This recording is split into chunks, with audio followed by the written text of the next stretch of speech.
Hi, my name is Joni, and I'm an alcoholic. Hi, Joni. Hi, thank you all for having me. It's a pleasure to be here. I don't think I've ever been to this area before, so it's good to see such a beautiful day and nice and warm. I was told it was very cold here, so it was nice to see the sunshine. Welcome to the newcomer. I hope that you hear something here tonight that brings you back in another 24 hours. And to the newer people, it looks like you've been hearing things that have been bringing you back, and I hope you continue to hear things. Honesty, open-mindedness, and willingness, right? If we don't have the willingness, we're not going to hear what we need to hear to bring us back. So I'm really grateful that you're all here tonight. And I get a little emotional because I buried one of my drinking buddies last weekend. And so I got sober, and one of our other drinking buddies got sober, and she just couldn't stay sober. And she died. And so, you know, some people would say, well, I don't know why I got it and they didn't. I know exactly why I got it. It's because I showed up and I did the work and I took the action necessary. And what our literature tells us and tells me is that what I have is a daily reprieve contingent upon the maintenance of my spiritual condition. So if I don't do something on a daily basis to maintain my spiritual condition, I don't stay sober. And it doesn't necessarily take a day or a week or a few weeks or even a few months. If I don't do something every day, it could take a couple of years to get me, but it will get me. And I know that, and I've seen it. So my very good friend passed away, and then two ladies that I went to meetings with over the last few years. Different bridges, but both jumped off a bridge. One of them in my hometown and one in a neighboring town. And so you cannot tell me that this is not a deadly disease. This is a nice area. I live also in a nice area down in Orange County, and so a lot of our shares are about quality problems, right? And when we hear all the quality problems, we forget how deadly this disease is. And so what I learned early on is I have to keep my nose in this literature, because if I don't keep my nose in this literature, I don't learn what precedes a relapse. I don't learn what to do if I come back from a relapse.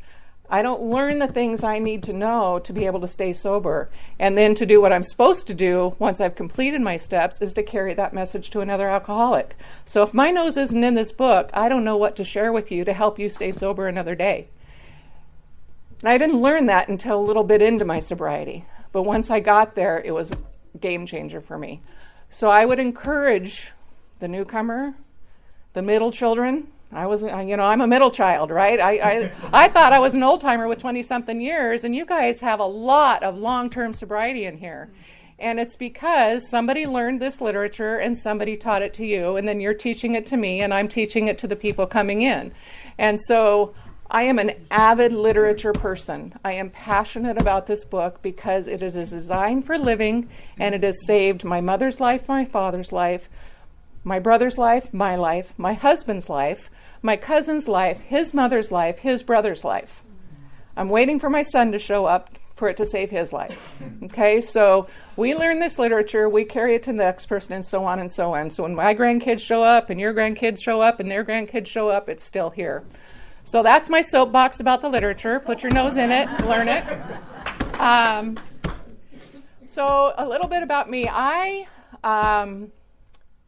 was born with an alcoholic mind. I didn't know I was an alcoholic until I put it to my lips and the allergy kicked in. But I was different from the day one. I'm the youngest of 5, and from my earliest memories, you know, the mailman brought you here. You were adopted, so I didn't even fit in my own family. And I remember I went to kindergarten, and the wall was just a bank of sliding closets, and I found my way into that closet on my first day, and I didn't want to come out anymore. I could not. Kids playing and laughing and talking, and I didn't know how to do that. And my parents let me quit kindergarten. My dad was a traveling salesman, so I went on the road with my dad. And it just recently dawned on me, why didn't I stay home with my mom? My mother was an alcoholic. It would have ruined her plans for the day, I'm sure. And so I traveled with my dad for my kindergarten year. And, at some point you got to go back to school, and I went back to school and was just uncomfortable every which way. And we lived in Washington State at the time, and my dad gets transferred to Southern California. Talk about a culture shock. So I come from this little hick town in Washington to Orange County, California, where they've got, designer jeans and their hair's done and their makeup's done and their nails are done. And I am this tomboy who plays Land of the Lost in the forest across the street. And these girls don't have an ounce of dirt under their nails. And so I didn't fit in again. And I had my first drink when I was 12.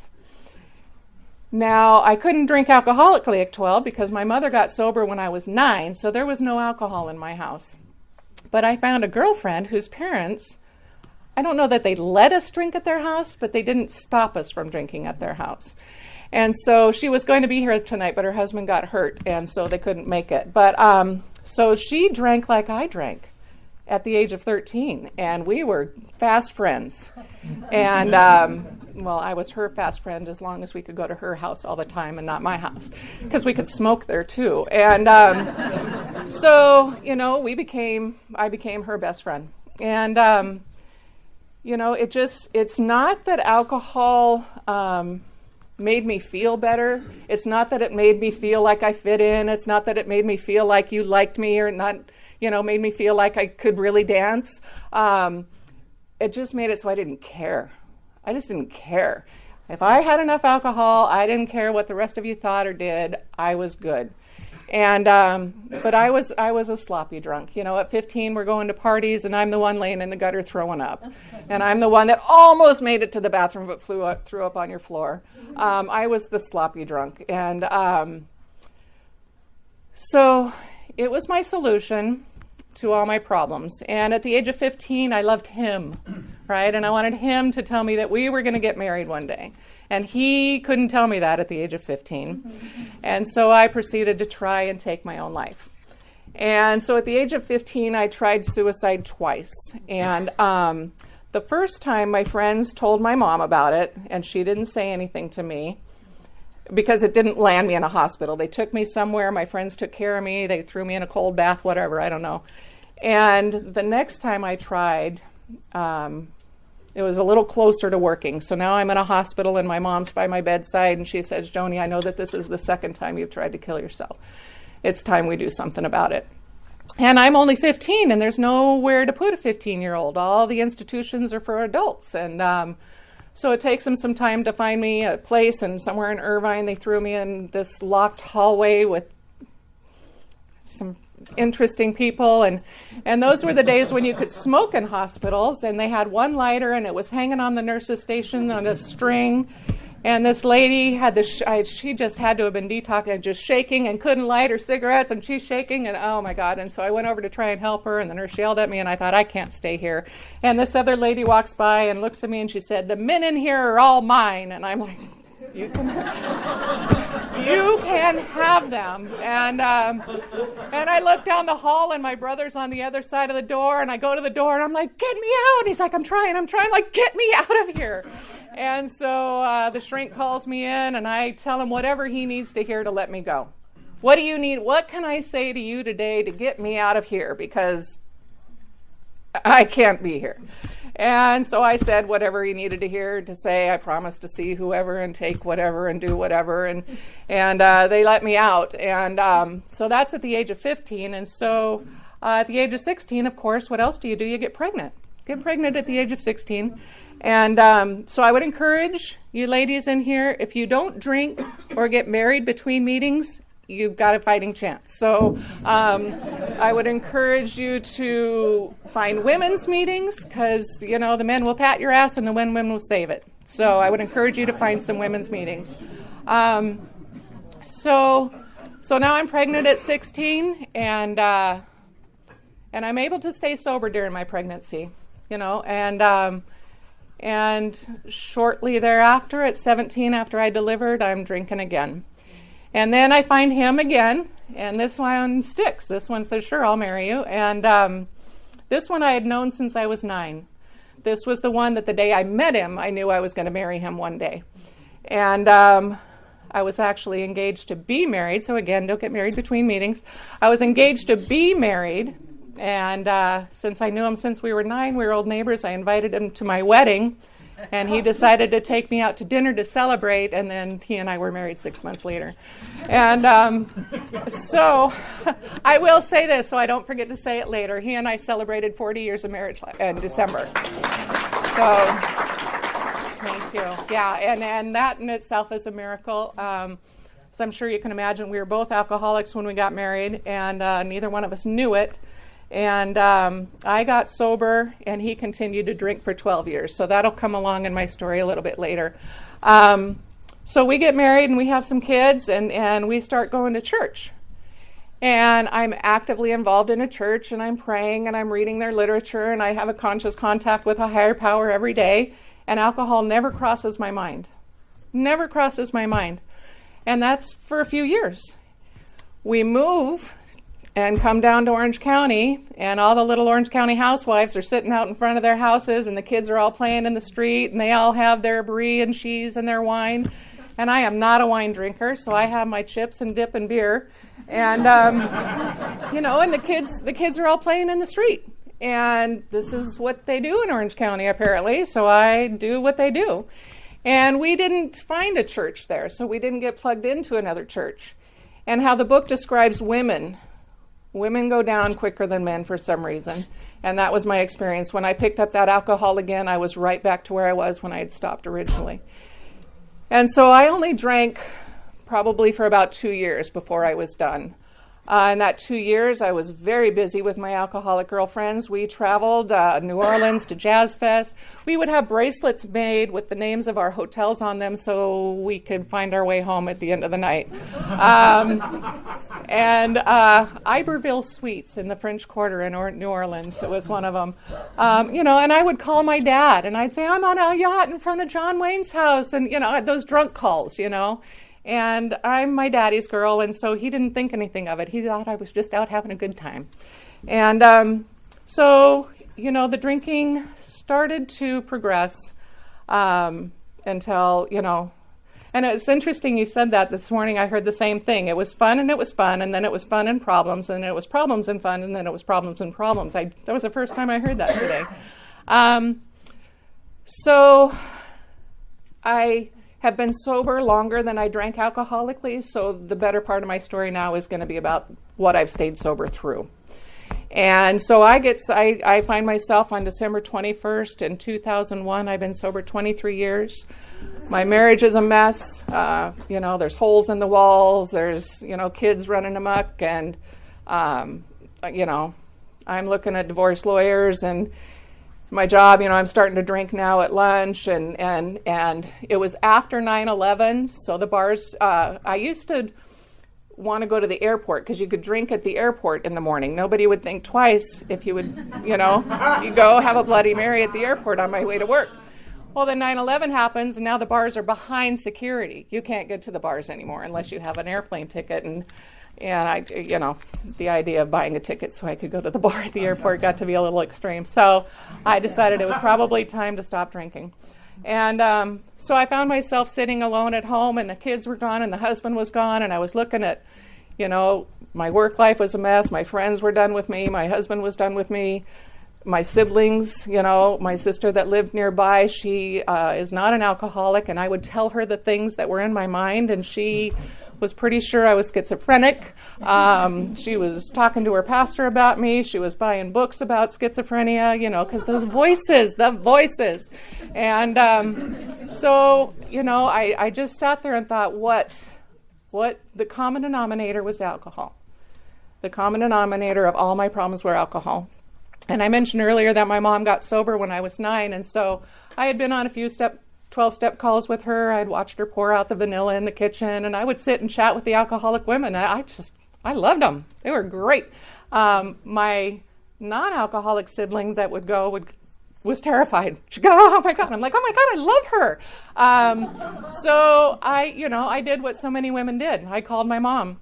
And now, I'm her baby. I'm her number 5 of 5. I'm her baby. And so I thought she would say, oh, Joni, and she would coddle me and hug me and love me, and we'll do this sober thing together. I'll teach you. I'll show you the way. And so I called my mom, and she said, well, honey, I'm at dinner right now, but what I want you to do is hang up the phone, call central office, go to a meeting, and call me tomorrow. I was like, don't you got a minute, Mom? Just a minute of your time? She said, hang up the phone, call central office, go to a meeting, call me tomorrow. And so I did that. I did exactly that. I hung up. I went to a Bring Your Own Big Book meeting. They were awful. They made me read. And but I'll tell you what, when I walked into that room and I sat down, I could breathe. So I was kind of raised in the room. She got sober at 9. When I was 9, and so I went to a lot of meetings. And so I walked in and I sat down and I was at home. And so I really am amazed at people that just walk into AA having never been here before. It's like you don't know what to do, what to say, how to act, and so I'm baffled by people that just walk in and do it. I knew what to do. I walked in, sat down, knew what I needed to say, and how to act, and that was December 21st, 2001, and I have not found it necessary to drink since.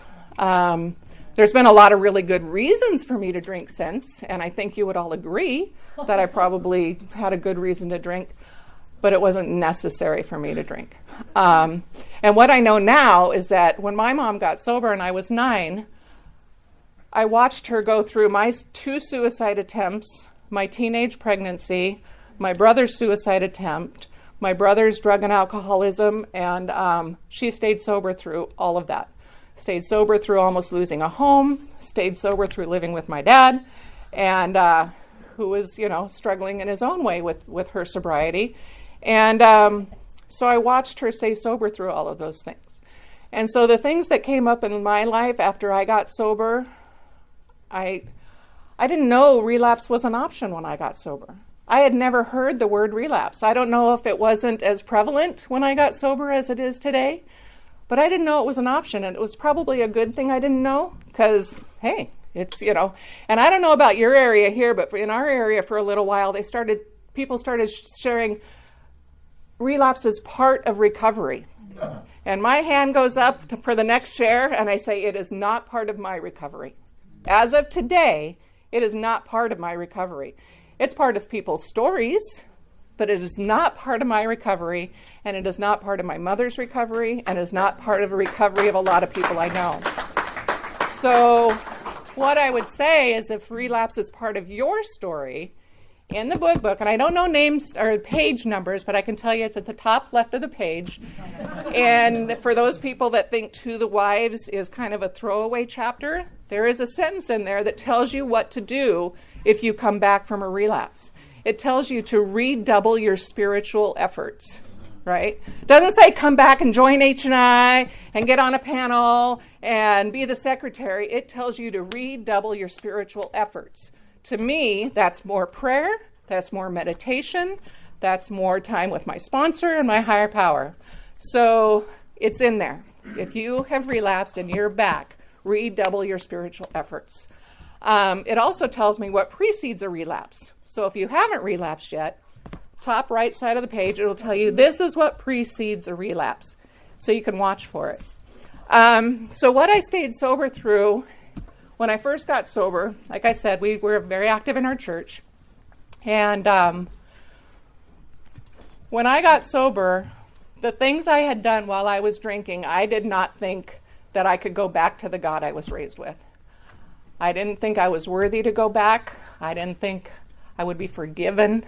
So I kind of just set the higher power thing on the side, right? And worked with a sponsor. I got a temporary sponsor. She's still my temporary sponsor 23 years later. I remind her of that often. And she walked me through the steps, and I was the defiant one. The 12 and 12 talks about the defiant one. I'm the defiant one. I don't want to do that. You did it. I didn't. And I don't want to do that. I'll pick and choose do I need this? No, okay. No. I don't want to do that. And so I was the defiant one. And my sobriety showed it. I just sat in meetings and cried all the time because, half measures avail us nothing. I wasn't even doing half measures, right? Doesn't avail me, one of the promises or 5 of the promises. It avails me nothing. And it was obvious that I was getting nothing because I wasn't putting anything into it. And so early in my sobriety, some of my behaviors started to come to light. and my covers were being pulled on to my family. And one particular situation arose, and it involved my son and my husband, and I just had to get out. I just had to get out of the house, and I had no higher power to go to, and I went and sat in the parking lot of a bar, and I thought, if this is sobriety, you can have it.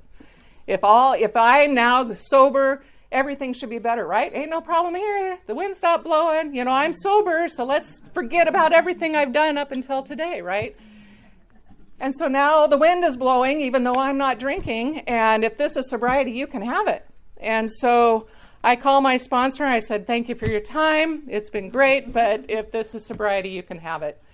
And she said, you know what, Joni? She said, I have been trying to get you to find a higher power, and you have fought me every step of the way. So you are either going to find a higher power, or you're going to walk into that bar and you're going to drink. She said, I've given you all I've got. And I thought, you're just like my mother. And so I sat in that car, and, you know, I misbehaved when I drank. And if that was all going to come to light, I needed something greater than me to get me through it sober. And I sat in my car, and I literally just tilted my head back, and I opened my mouth, and I just screamed at the top of my lungs. And I didn't verbalize anything. I didn't pray. I just felt like all of the fear that I had of my past coming out into the future, I just screamed it all out. And then I drove home. And I honestly don't remember what happened after that. I know I'm still married, so sounds like a little rug brushing. But so I stayed sober through that, and I had a little bit of willingness to find a higher power. Then I get a phone call from my mother. So my mother and I didn't have much of a relationship growing up. She was alcoholic. She was asleep when I left for school. She was napping when I got home. There was always dinner on the table. The house was always clean, but I didn't see much of my mother. So we didn't have much of a relationship. So I get sober, and she's got 27 years of sobriety, and I think, I have something in common with my mother. I can form a relationship. She has so much wisdom. She was a book person, and great. Then I get a phone call from my mother. I have cancer, and we're going to do our best to fight it. And she did her best to fight it. But God took her from me, right? God took her from me. But let me tell you one thing first. Her last Christmas, we all knew it was her last Christmas. All 5 of us kids, all 5 of our spouses, all 13 of the grandkids descended on their little tiny 3-bedroom house. And there were 25 Christmas stockings at the fireplace, and we all just had last Christmas with Mom. And my 1 year was December 21st. And she's in her bedroom, and she calls down the hallway. My dad's name is John. She says, John, call this person, this person, this person. Tell one of them to bring a newcomer. We're having an open meeting in the living room. And then we're going to celebrate birthdays tonight. So my dad calls this person, this person, this person, bring a newcomer. It's an open meeting, so all my siblings and all my nieces and nephews can come. And we have a meeting in her living room, and we celebrate birthdays. Are there any birthdays tonight? I'm 1. And she had given away a lot of her chips in her years of sobriety, but she never gave hers. She hung on to her 1-year chip. And she handed that to me, and she whispered in my ear, she said, if you ever drink again, you have to give this back. She knew full well she was dying, but she also knew full well that I'm a daddy's girl, and the idea of handing that back to my dad kept me sober many, many times. So I, to this day, have my mother's big book, and I have her 1-year chip, and both of those things have kept me sober on several occasions. So now God's taken my mom from me. That is the lowest of lows.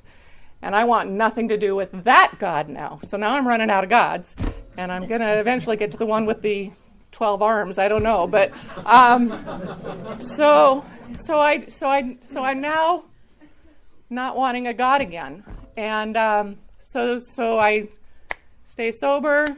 I lose a job, and I lose pregnant at 16, mother at 17, married at 18. I don't have a college education. And, but I'm not stupid, right? And even though alcoholics say, we're bright and whatever, I'm not sure they say that in Al-Anon, but they say it in AA. And so I've got a brain. I know how to, I can learn. And so this is my dream job. It's more money than I've ever made. The benefits are amazing. And the leadership turns over and the new leadership starts cleaning house. Now I'm had a neck surgery, a spinal fusion, and I'm facing another one. And I knew I was going to get terminated. And so I'm testing my new God, right? And I know you're not supposed to test God, but that was my old God. I can test my new God. And I say, here's the deal, God. This is what I would like. I would like them to pay me through the end of the month, and I would like them to keep my insurance through the end of the month so I can have my surgery, and then I'll look for another job. I said, that's just what I would like to have. They proceeded to give me 6 months of severance pay and 6 months of medical. And had God given me what I asked for, I would have shortchanged myself. And so I quickly learned not to tell God what I would like. I quickly learned to just say, God, thy will, not mine, be done, right? And so I stayed sober through the loss of that job, and I stayed sober through 5 spinal surgeries with all the meds. And I stayed sober through 2 knee replacements and all those meds. And,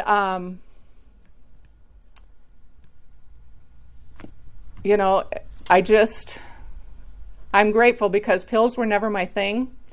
And I remember for my first surgery, I'd heard in here, tell everybody you're going to be on pills and tell them, have your sponsor dispense them to you and, do all the things. And so I sat in a meeting and I said, I'm having a surgery. I'm having these pills. I'm supposed to tell you, and this old timer said, hey, do those pills have instructions on the bottle?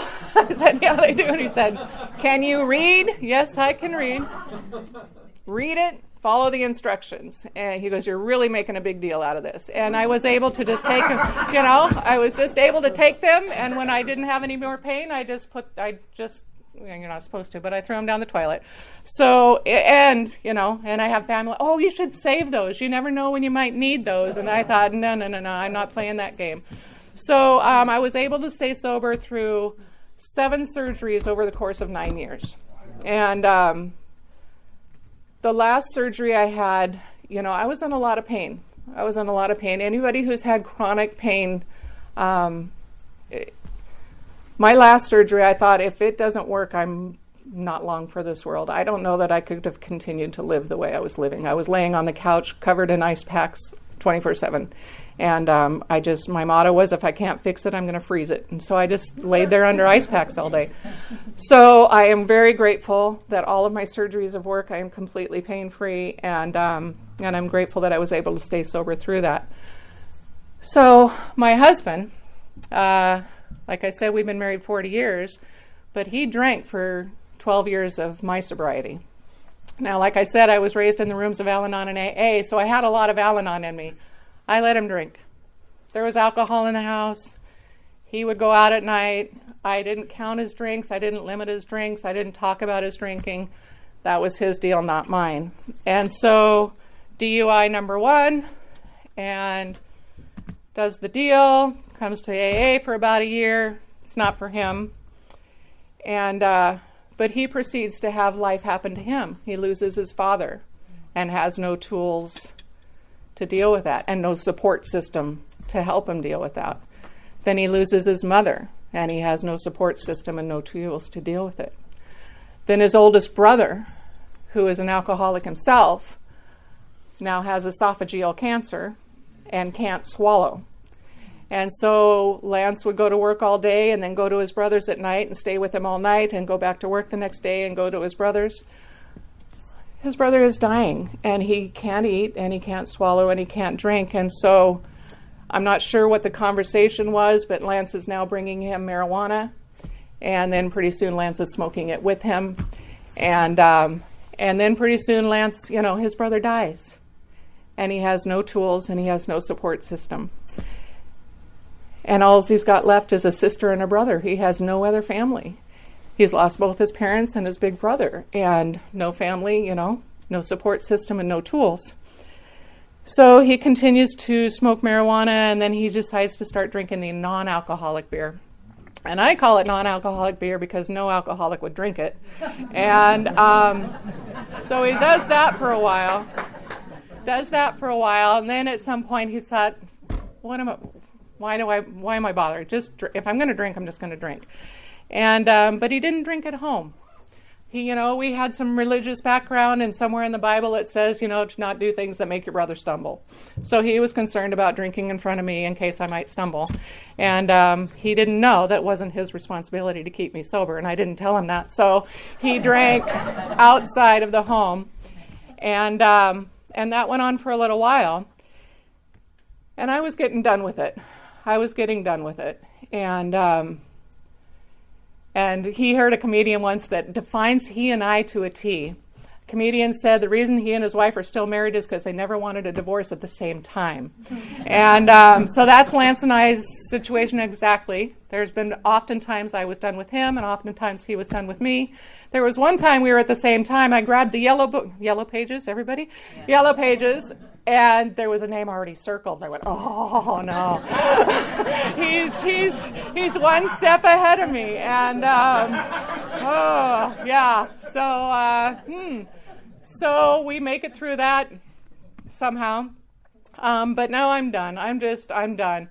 And before my mom died, I had told her then that I was done, and she said, but I wasn't sure.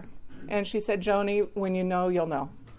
And so my dad told me one time, when in doubt, don't. And I always had just this little doubt, just this little unknown, maybe, just maybe. So I continued, and one night I was really done, and I went to a meeting just to get out of the house. And it wasn't a meeting that I went to regularly. I just popped in to get out, and I heard a girl share who had just relapsed. And she said, what happened was, I was so focused on his drinking that I lost track of my program, and I drank. And that was exactly what I needed to hear. I needed to quit looking at him and practice, my program. And so my dad's in town for the holidays, and he and Lance push each other's buttons, and Lance decides to go out after he had already had a few drinks throughout the afternoon and early evening and into dinner. And I wake up in the morning and he's not there, and I thought, I pop online. Yep, he's in the custody of Orange County Sheriff's Department. And I wake my dad up and I say, hey, Lance got arrested, and would you go with me to find the car? I'd like to bring the car home if they haven't impounded it. And so we drove around a little bit to where I thought he drank, and I couldn't find his truck. And at one point he called me and said it's parked in this parking lot, and so I went and got it. I don't bail him out. I didn't bail him out the first time. I'm not bailing him out this time. And but so I tell God, I'm done. When he gets out of jail, depending on what he says, is whether or not I'm sticking around. If he comes out and he said, oh, that cop, then I'm done. If he comes out and says, maybe I need to make a change, then maybe I'll stick around. And so I do end up bailing him out because he has chronic asthma. And like I said, I've known him since I was a little kid, and I've been through these attacks that he has, and he goes downhill really fast. And with the best of care in the hospitals that I take him to, it takes them a long time to get him to turn around.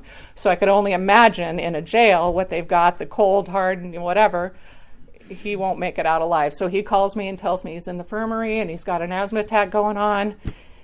And I think he's going to die in there. And so I don't know how to do anything. So I call my friend who had bailed her kid out a few times, said, what do I do? And she tells me how to do it. And so I get the bail and I go to the jail, even though the guy said, wait, I'll call you when they're going to release him. But I don't wait. I go and I sit. And I'm sitting on these hard seats in this cement room with these people that are all dressed up, waiting to see their loved ones. And they're talking about different jails, like their colleges. Oh, he's been here. And, oh, no, he really liked this one. And I'm sitting there going, what am I doing here? And my dad's right next to me, right? And we wait for hours and hours. And my sponsor lives down the street, so we go over there, and I fall into her arms and cry because my mom's dead, right? And So she becomes a little bit like my mom. And she looked at me and she said, Joni, you still love him. And so we go back. The guy calls and he said they should be letting him out. We go back and in Orange County. I don't know if anybody had been to Orange County Jail down in Santa Ana. And yeah, there you go. And now our daughter just finished her working there for the last 5 years. Now she's a sheriff. She's on patrol now. And so Lance had to quit drinking. And so there's a staircase. You come out these double doors, and there's this little platform, and it's like you're getting married. You got to come down these stairs, and everybody's down there waiting for you. And so here Lance comes out of the doors, and my dad and I are standing there, and I don't think we looked like we were waiting for him. And so we come down. My dad walks out. I start to walk out, and Lance says, Joni, just stop for a second. And so I stop, and he comes to me and hugs me, and he says, yeah, I can't do this anymore. I went, okay, here we go. And so I lived with a newcomer for a while, and you want to put your program to test, live with a newcomer for a little while. You got to be on your game all the time, because now I am the only example of the big book that he's got, right? And so I have to live it, right? Their book tells us I have to live it. It's not a theory. I have to live it.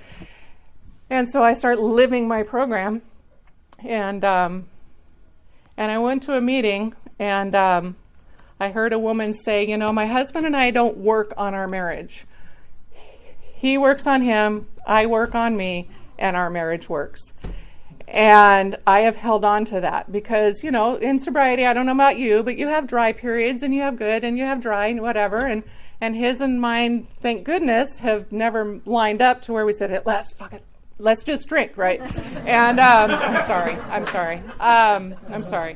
And so we've done this, but I've hung on to that. I let him work his program, I work mine, and our marriage so far has worked, and we've been married 40 years, like I said. So getting back to the God, so I tested the God, and I still wasn't a relationship, right? And so at year 20, I just spiraled. I just really spiraled. I had a resentment. You know, the book tells me resentments are, you know, they are deadly to an alcoholic. We cannot afford resentments. And I had a resentment, and I thought I was, you know, doing what was necessary to rid myself of it. You know, I prayed and meditated. I loved prayer and meditation. When I had all of my surgeries, all of my exercises were on the floor. Perfect opportunity to pray and meditate, right? So I would pray and meditate for the first 10 or 15 minutes, and then I would do my exercises. And I loved prayer and meditation.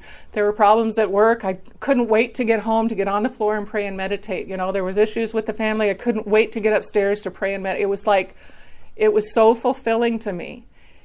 And so this resentment comes along, and I pray and meditate for like a week, and it doesn't go away. So I quit praying and meditating. And it's not working. And I carry this resentment, and I spiral. I'm going to be honest. I'm going to be honest with you. I carried it for 2 years. And I didn't talk about it in meetings because, don't you know, I'd been sober 20 years. I should be better. I should be better. I cannot tell you with your, you know, less than 30 days or your, you know, couple of months. I could not tell you that I've been sober 20 years and I had this resentment and I was spiraling. I couldn't tell you that because then you'd say, well, shit, why am I going to stick around for 20 years if you still feel that way after 20 years? So that's my pride and ego saying, you know, that I have that much power over you, that when you see me not having fun in sobriety, that you're gonna quit. And so I isolated, and I did not have a higher power, and I didn't trust it, and there wasn't anything I did this time that didn't make me drink. I just didn't drink. I was just miserable. And then, you know, when you read something, you know, I've been reading this book for 20 years. And it takes 20 years sometimes for something to go to here, right? And all of a sudden, one day, this new line shows up in the book that I had never seen before that says, when we earnestly sought him. I didn't just pray and meditate for a week and he didn't come, so I quit. I didn't earnestly seek him, right? And I went,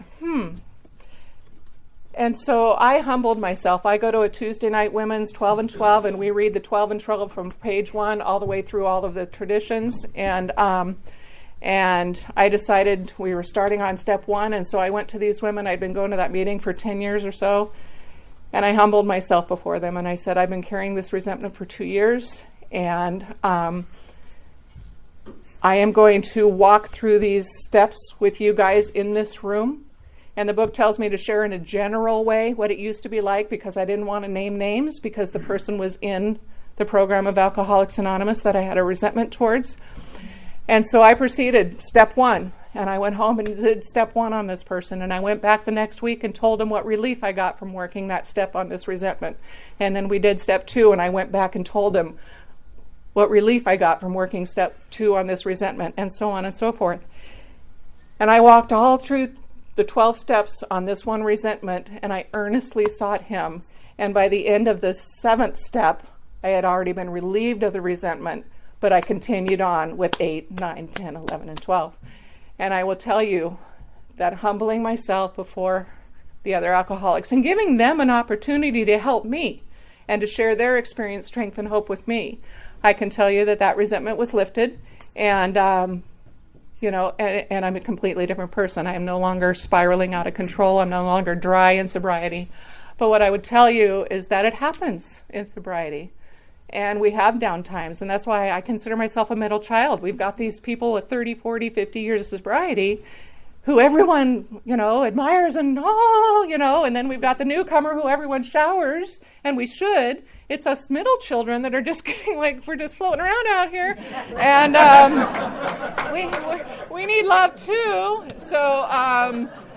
So these are some of the things that I've stayed sober through in sobriety. Losses of jobs, lots and lots of pain meds, marital issues, and I'll just, a couple of things in the book that I just want to talk about. In Bill's story, what it talks about, I became, and they're sitting at the table, and he said, I wanted God, I needed God, and he came. And then in our literature, it also says, who are you to say there is no God? I got that one in my spirit a few times too. Who are you, Joni, to say there is no God? And so I humbled myself, and I wanted God, I needed God, and he came. And that's in Bill's story on the bottom left side of the page. And and then there's also, the things that came to us when we put ourselves in the hands of God were better than anything we could have done for ourselves. And I'm not quoting that. It's on the left side page in the middle. The things that come to us. So we're alcoholics. We can get things done, right? We can get things done. Some of you can be chemists. I wasn't a drug person, but I listened to how you guys mix things to make things go on for days, and I just think, wow, I just didn't have that capability. So, but we can get things done, right? And so now, when I leave things in the hands of this higher power that I'm of my understanding, the higher power of my understanding, the things that are coming to me are better than anything I could have planned for myself. And I would say to you, like I said, my mother, my father, my brother, my aunt, my cousins, my husband, if it didn't work, we wouldn't be here today. And so I really do hope that you heard something tonight that will bring you back tomorrow. And now that I've finished my steps, it also tells me my responsibility now is to carry that message to the ex-alcoholic. And so that's what I'm here to do. And I want to thank you for the opportunity. It was really a blessing to me to be able to share this with you. So thank you all for my sobriety.